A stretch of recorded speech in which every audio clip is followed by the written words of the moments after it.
The planet Trineri was quiet, peaceful, and full of life. Blue trees danced in the wind, and birds with crystal wings sang over the silver rivers. For thousands of years, the Trineri people had lived without war, without fear. They believed in peace. They believed the galaxy was full of friends. But peace never lasts forever. Dark clouds covered the sky. Strange black ships appeared near their moon. These ships did not respond to greetings. They only moved closer every day. The Council of Elders tried to stay calm, but the people were scared. The feeling of fear, something they hadn't felt in 1,000 years, returned. In a tall tower near the capital, a scientist named Turl worked day and night. He was small, with soft green skin and tired eyes. He believed in science, not war. But now he knew that his world was in danger. The black ships didn't come to visit. They came to conquer. Turtle spoke to the council. "We must send a signal," he said. "Call for help. There are many planets out there. Allies, old friends. They will answer." The elders nodded slowly. One of them said, "But choose carefully. The galaxy is large. Not every ear is kind." Turtle knew this. He opened the ancient communication system. Dust covered the buttons. This system had not been used for centuries. He selected the strongest beacon, one that would send the message far, across the stars. He added one line: "Peaceful planet under attack. Please help. We offer knowledge, trade, and peace in return." Then he pressed send. The signal left Trineri like a silent scream. Tyrrell watched the screen. The signal was marked as sent. He felt cold inside but hopeful. "Help will come," he whispered. But something went wrong. 2 days later, a message returned. It was short, cold, empty of feeling. "We received your call. We are coming." The council gathered in panic. "Who sent this reply?" asked the head elder. "Was it our allies from Threx, the guardians of Volmer?" Tyrrell checked the code. His face turned pale. "No," he said. The reply came from Planet 042E. Everyone in the room froze. That planet had another name, a name said only in whispers. Earth. A silence followed. Deep, heavy, terrifying. The youngest council member spoke. "That planet is cursed. We studied it in school. It is a death world." Another added, "Their air is poison. Their seas are violent. Their creatures are killers. Even their children are trained to fight." Tyrrell's hands trembled. He looked at the code again, hoping he was wrong. He wasn't. The SOS had not reached allies. It had reached monsters. Another elder spoke. "They should not exist. How did they survive evolution? They are too violent, too unpredictable." Someone whispered, "They don't survive. They conquer." Now fear spread like fire. Trineri had sent an invitation, not for peace, but for power. And the worst part, there was no way to stop it. "They are coming," said Tyrrell, "and they believe we asked for them." A young soldier ran into the room. "Elders, there's something new. A ship, unknown design, just appeared near our orbit. It didn't come through the usual gate." The council looked at each other. Already, the ship didn't respond to messages. It didn't send greetings. It only hovered above them, silent like a hawk. Tyrrell sat down slowly. His mind ran through old stories, tales of creatures that hunted for sport, burned cities for fun, and smiled while doing it. Could they really be true? Another message came. No sound, just words. "Prepare for contact." The galaxy would later remember this moment, the day a peaceful planet made one mistake, and called the monsters of Earth. The message had been clear. "We received your call. We are coming." Now, the alien world of Trineri waited in fear. In the sky above them floated a strange, dark ship. It made no sound. It sent no light. It simply watched.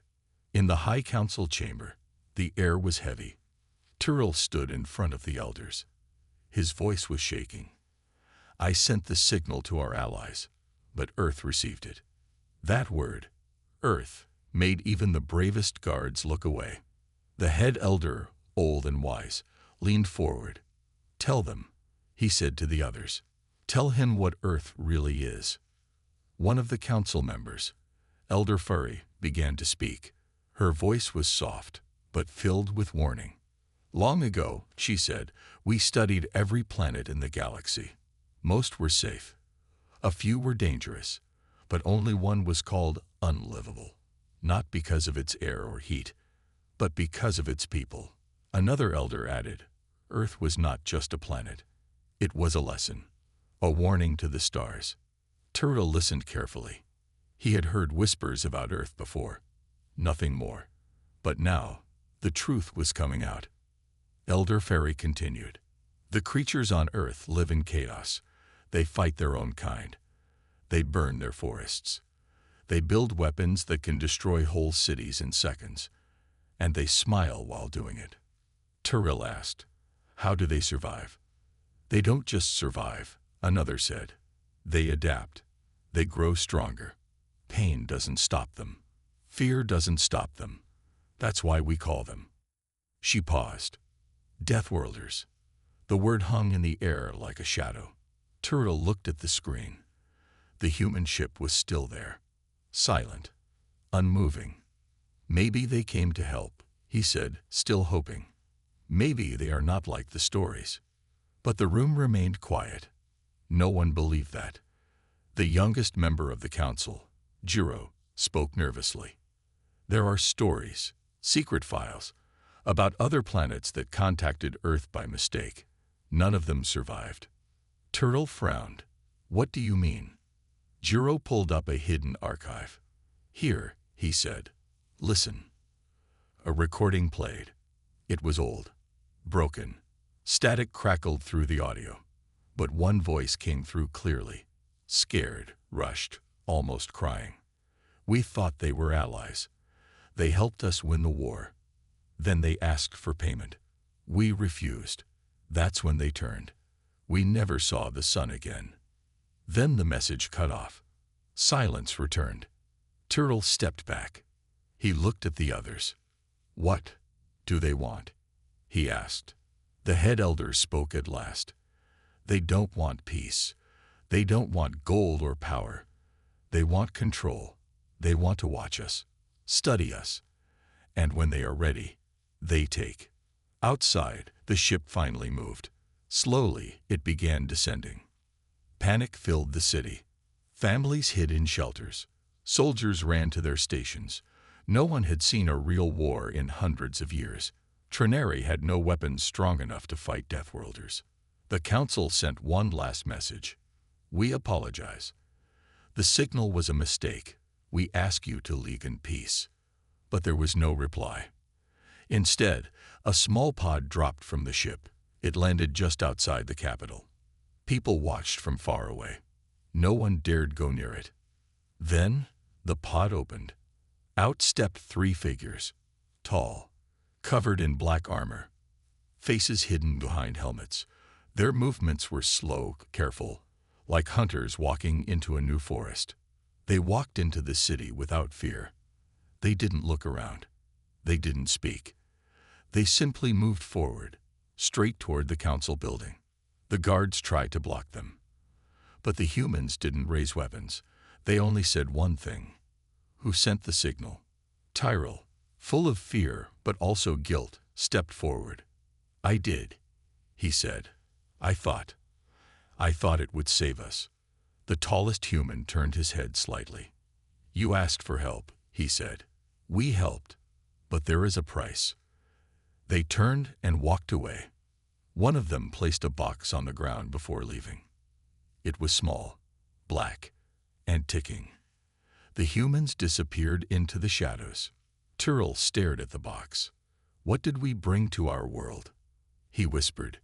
No one answered. The black box sat in the middle of the council chamber, small, silent, ticking. No one dared to touch it. Guards stood back, holding their breath. Scientists scanned it, but the technology was too advanced. The material was something no one had ever seen before. Strong, cold, unbreakable. Tyrell stared at the box. He had sent the signal. He had called the humans. Now he had brought something dangerous to his home. "Is it a bomb?" one council member asked. "I don't know," whispered Tyrell. "But I don't think it's a weapon. I think it's a message." Outside, the human ship hovered like a shadow in the sky. It gave no light, no sound, no sign of peace. They had come, just like they said. But they were not here to talk. They were not here to comfort. They were here to watch. Tyrell and the scientists decided to open the box, slowly and carefully. A small panel slid open. A screen turned on. And what they saw made everyone freeze. War. Fire. Screaming. The screen showed Earth's history. War after war. Endless fighting. Humans marching through destroyed cities. Humans in machines. Humans building bombs. Humans standing over fallen enemies. One clip showed a human child. She was 10 years old. She stood in a training suit, holding a weapon. She smiled. The council watched in horror. "These are not protectors," whispered the head elder. "These are predators." Tyrell's hands were cold. "They think this is help," he said. The screen kept playing. Humans fighting in space. Humans building bases on moons. Humans testing weapons so powerful they turn planets into dust. But then something strange happened. The screen changed. Now it showed a calm scene. Humans rebuilding a broken city. Helping the weak. Sharing food with their enemies. Saving each other. Tyrell leaned closer. "They are not just monsters," he said. "They are something else. Something more dangerous. They are not evil. They are something we cannot understand." Later that day, the humans returned. 3 of them. Same black armor. No faces. They walked through the capital streets. The citizens moved aside, watching with wide eyes. No one stopped them. They didn't speak to anyone. They didn't cause harm. They only watched. They were like shadows walking through light. Then they came back to the council. This time, they removed their helmets. The leader was a woman. Her face was hard, but calm. Cold, but focused. Eyes sharp like blades. "I am Commander Ilara," she said. "We received your signal. We responded." Tyrell stood before her. "You came fast." "We don't wait," she replied. "You called for help. Now we are here." One of the council members asked, "What kind of help do you offer?"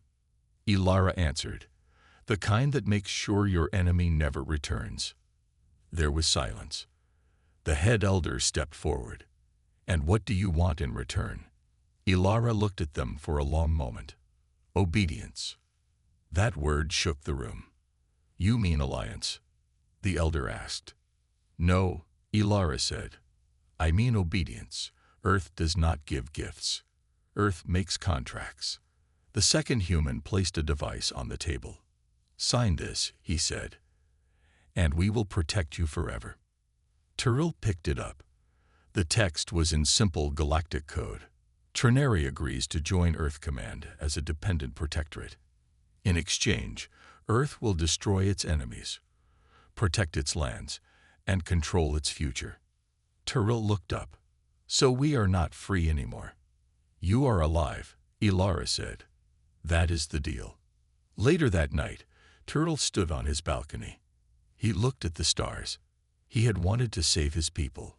He had sent one small message. And now giants had come. Not evil, not kind, just unstoppable. He thought about the children of his world, the songs they sang, the quiet rivers, the soft rain. What would become of Trinari now? Would it stay beautiful, or become another dark place under Earth's shadow? He looked at the black ship above, and he knew the humans had not come to help. They had come to claim. The council chamber was silent. No one moved. No one spoke.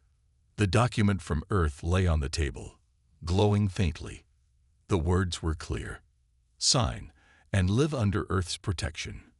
Refuse and face the galaxy alone. Tyrell stared at it. His hands were cold. His heart was heavy. He had called for help. Now help had a price. Commander Ilara stood tall, watching the council with sharp eyes. She wasn't angry. She wasn't kind. She was calm, like someone who had seen 1,000 deaths and didn't fear one more. "You have until sunset," she said. "Then we leave." She turned and walked out with her soldiers. The sound of their boots echoed like drums of war. In the council hall, voices rose. "We can't sign that," one elder shouted. "We will lose our freedom." "But if we refuse," another said, "who will protect us from the black ships near our moon?" "They haven't left. They're waiting," someone whispered. "Waiting to see if we accept Earth's protection or fall alone." Tyrell sat quietly. He didn't speak. He only looked at the contract. Then he stood. "I want to show you something," he said. The council followed him to the science lab. There on a screen were hundreds of signals, radio waves, messages, movement logs. "These are from Earth's past missions," Tyrell said. "I found them hidden in their signal." The screen played videos. One showed a planet being attacked by pirates, burning, screaming. Then Earth ships arrived. In minutes, the pirates were gone. Some destroyed, some captured. Earth didn't ask questions. They acted. Another video showed a flood on a moon colony, water rising, people drowning. Earth soldiers flew down, built walls, saved lives. No payment, no talk, just action. But the last video was different. A small alien colony refused Earth's contract. At first, Earth left. Then weeks later, the colony disappeared. No survivors, no message, no warning, just gone. Tyrell turned to the council. "They are not just killers," he said. "They are also protectors, but only if you obey. They don't like being refused." Silence filled the room. So this was the truth. Earth was a double-edged sword. One side saved you, the other cut you. As the sun began to fall, the council stood on the highest tower. The humans waited below. Commander Ilara looked up. "Well," she asked. The head elder held the contract. His face was tired. His voice was steady. "We agree, but with one condition." Ilara raised an eyebrow. "Speak." The elder pointed at Tyrell. "This man called you. Let him be the one who deals with Earth. Let him speak for our world." Ilara turned to Tyrell. "You called us," she said. "Now you speak for your people." Tyrell nodded. He had no choice. He placed his hand on the contract. The device beeped. Contract accepted. That night, Earth's ship powered down its weapons. Its red lights dimmed. It didn't leave. It stayed above the capital, always watching. And below, life on Trineri began to change. A week later, Earth's engineers arrived. Towers of metal rose. Machines hummed. Satellites circled the sky. Earth brought food, tech, soldiers, and rules. So many rules. Do not fly beyond the shield zone. Do not communicate off-world without approval. Do not build weapons without permission. People obeyed. Some were grateful. Some were angry. Some were afraid. Tyrell was now called the Speaker. Every morning, he spoke to Earth's machines. Every night, he answered his people's questions. "Are we still free?" A child asked him once. Tyrell knelt beside the child. "We are safe," he said. "And sometimes, that's the best we can be." But he didn't sleep much after that. One morning, an alarm rang. Tyrell rushed to the tower. A new ship had entered the system. The same black ships that once threatened Trineri. But this time, they turned away. They saw Earth's flag. And they ran. Commander Ilara stood beside Tyrell. Her face was unreadable. "You see," she said, We are not your enemy. We are your shadow. And shadows only scare the ones who have something to hide. Turtle looked at her. But what if we change? What if one day we don't want you here? Elara smiled slightly. Then we will remind you why you called us. In that moment, Turtle understood. Earth hadn't saved Trineri. Earth had claimed it. Not with fire, not with blood, but with fear, speed, and silence. And now, the Deathworlders had made their first move. It had been 30 days since Earth arrived. Trineri had changed. The skies were no longer clear. Dark human satellites floated above. Giant towers blinked red across the cities. Earth's flag, black, silver, and sharp, flew beside the symbol of Trineri. People obeyed, but they whispered. Children no longer played late. Artists stopped painting. Scientists stopped asking questions. And in the quiet corners of the city, a new word began to rise: rebellion. Turtle felt the pressure growing. Each morning, he stood before Earth's machines, speaking the daily report. Each night, he faced his people's eyes, confused, tired, and slowly turning cold. He walked the streets alone now. People no longer waved. They watched. Some blamed him for calling the humans. Others feared what Earth might do if he disappeared. He was not a leader anymore. He was a bridge between two worlds. And that bridge was starting to crack. One evening, a stranger knocked on Turtle's door. She wore a long coat, her face hidden by shadows. "I have something to show you," she whispered. Turtle paused, then let her in. She placed a small crystal on his table. It glowed blue. A hologram appeared. It showed a secret meeting. 15 Trineri citizens, faces covered. They spoke quietly, carefully. "We cannot stay silent," one voice said. "Earth controls our sky, our food, our speech. We must act," another replied, "before we become their pets." Turtle's eyes widened. "Where did you get this?" "I'm one of them," the woman said. "But we don't want war. We want choices." Turtle looked at her carefully. "And what do you want from me?" She took a deep breath.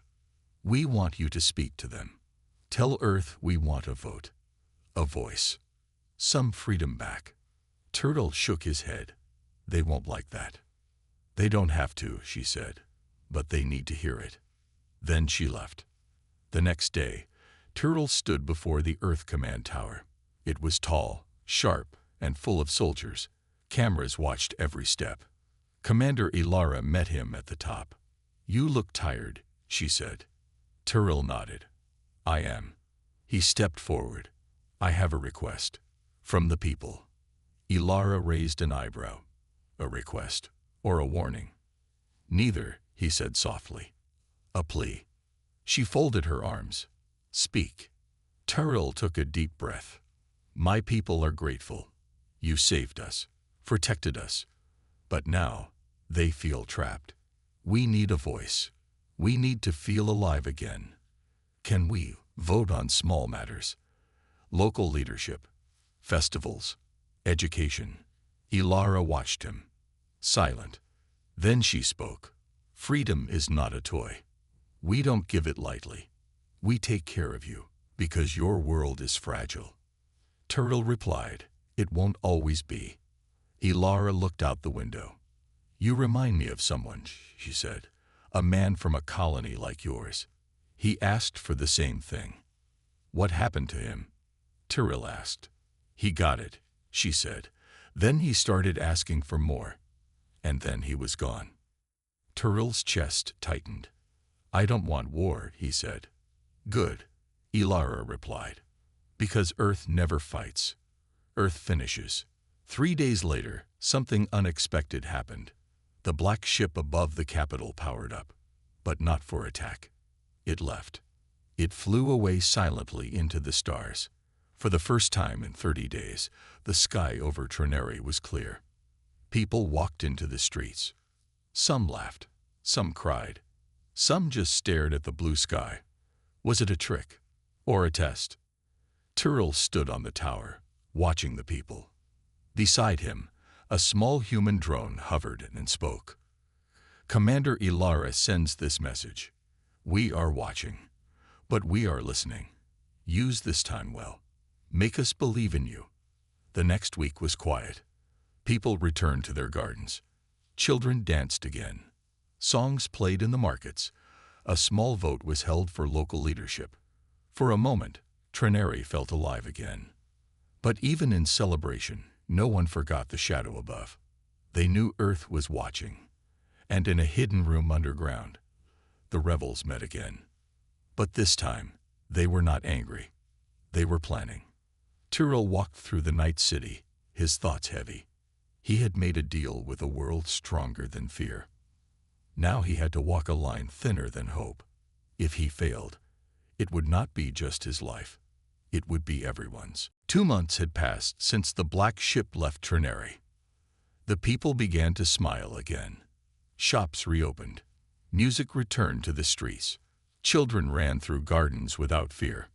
And Tyrell, he hoped. Hope is a small thing, but powerful. He thought maybe, just maybe, Earth had heard their voice. Maybe they were learning to live together. But hope can be dangerous, because Earth does not forget, and Earth does not forgive. Late one night, Tyrell was called to the Sky Tower. A signal had arrived. Encrypted, sharp, cold, from Earth. He stood with his team of scientists, their eyes wide, hands shaking. The screen blinked. Trenary status check. Detected unauthorized energy use. Explain. Tyrell frowned. We didn't build anything new. No weapons, no ships. A young technician stepped forward. We didn't, but someone did. She tapped the screen. A location appeared, deep in the southern hills. A place far from the capital. Far from human eyes. Hidden. Tyrell flew there the next morning in a small glider. What he saw made his heart stop. An underground base, unfinished, raw, but real. And inside it, Trenary rebels. They stared at him in silence. No one ran. One of them, a tall man with dark eyes, stepped forward. We didn't plan to hide this forever, he said. But we had to try. Try what? Tyrell asked. To prepare, to protect ourselves, in case Earth returns with chains, not shields. Tyrell looked at the parts on the ground. Metal, engines, power cores. You built a weapon. No, the man said. A ship, to leave, to find allies. Other planets that fear Earth too. Tyrell closed his eyes. You don't understand, he whispered. This is a mistake. That night, Tyrell stood on his balcony. He knew Earth had already seen it. Their satellites were always watching. It was only a matter of time now. He didn't have to wait long. 3 nights later, without warning, the sky above Trenary turned red. A new ship arrived. Not the same as before. This one was larger, sharper, faster. It didn't land. It hovered silently. Then a single pod dropped from its belly, straight into the rebel base. No warning, no message, just fire. The explosion shook the ground. Tyrell rushed to the site, heart pounding. There was nothing left. No rebels, no ship, no survivors, just smoke and ash, and a black flag. That evening, a message played on every screen in every city. Commander Ilara appeared, her voice calm, but deadly. Trenary was warned. You asked for peace. We gave it. You asked for choice. We listened. But Earth does not tolerate secrets. We do not allow lies. This is your first and final reminder. Do not build without permission. Do not test our patience. We are not your enemy, but we are not your friend. The message ended. No music played that night. No child laughed. The stars looked colder. Tyrell sat alone in the tower. He had believed in peace. He had believed Earth could change. Now he wasn't sure. Not because Earth was evil, but because Earth was sure of itself. It believed in control, in power, in silence. And Trinary was just one small world in its long list of protected planets. He remembered the woman who first warned him. "We don't want war. We want choices." She was gone now. Her voice turned to dust in Earth's fire. Later that week, Ilara met Tyrell in person. They walked through the old gardens, now filled with earth-grown trees and metal roots. "You look tired," she said. "You killed my people," Tyrell replied quietly. "I removed a risk," she corrected. "You asked for safety. This is how we deliver it." Tyrell looked at her. "You don't understand us. And you don't understand the galaxy," Ilara said. "Out there, strength is the only law. Earth survived because we followed it." "Then why not teach us?" he asked. "Why not guide instead of rule?" Ilara paused. Then she answered, softly, "Because we don't have time for slow students. We make sure you survive. That is enough." That night, Tyrell made a decision. He sat in the dark and sent a message, not to Earth, but to someone else. To a quiet planet he once studied, a planet that also feared Earth, a planet that had stayed silent. Until now. He sent 6 words. "We need to talk. They're watching." Then he turned off the lights. Because he knew. This story wasn't ending. It was just beginning. The message was sent. Tyrell didn't know if anyone would answer. But he had to try. Not because he hated Earth, but because he feared what they were becoming. A protector should never become a master. A helper should never rule. Days passed. Earth said nothing about the explosion again. No apology. No regret. Just silence and quiet control. People went back to work. The towers kept watching. Tyrell kept waiting. Until one night, a light blinked in his lab. A signal. Not from Earth. From Velari, a hidden water world he once visited during his early research. The voice came slow and soft. "We received your message. You are not alone." Tyrell's heart raced. This was it. The beginning. He met in secret with 2 other leaders from nearby planets. They spoke through encrypted waves, hidden from Earth's eyes. Each one had a similar story. Earth came after an SOS. Earth helped it first. Then Earth stayed. Then Earth ruled. One called them guardians with steel hands. Another called them saviors turned shadows. But none dared speak openly. If Earth found out, there would be fire. Tyrell knew what he had to do. He couldn't fight Earth. Not with ships. Not with guns. But maybe he could start something bigger. A movement. A voice that could not be silenced. He began recording stories. Real ones.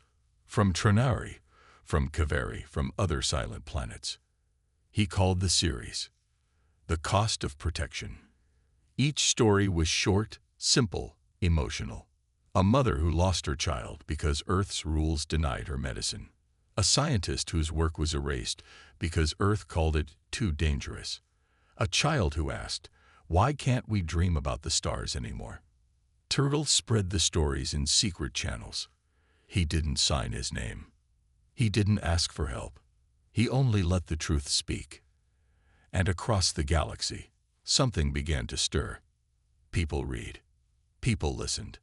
And people remembered something they had forgotten. Choice. Even under protection, they still wanted to be heard. They didn't want to fight Earth. They wanted to be treated as equals, not pets. But Earth noticed. One day, Commander Ilara returned. This time, she wasn't calm. She was angry. She stood before Tyrell. "You've been busy," she said. Tyrell looked at her with tired eyes. "I shared stories," he said. "Real ones. Nothing more." "You lied to the galaxy," she snapped. "You made us look like monsters." "I didn't need to lie," Tyrell replied. The truth was enough. Silence. Then Ilara said something Tyrell would never forget. "You are lighting a fire you can't control. Be careful. Fires burn everything, even the ones who start them. But the fire had already started. A peaceful march began on Trinary. No weapons, just words. People held signs in both languages. Protected, not owned. We are still a people. Thank you, Earth. Now, let us grow. Similar signs appeared on K'Vari, then on the moon of Beleros, and later even within a small Earth colony. Some Earth citizens began to ask questions too. Are we protecting, or are we conquering? Ilara and her commanders held meetings. Long, tense meetings. Because Earth didn't fear war.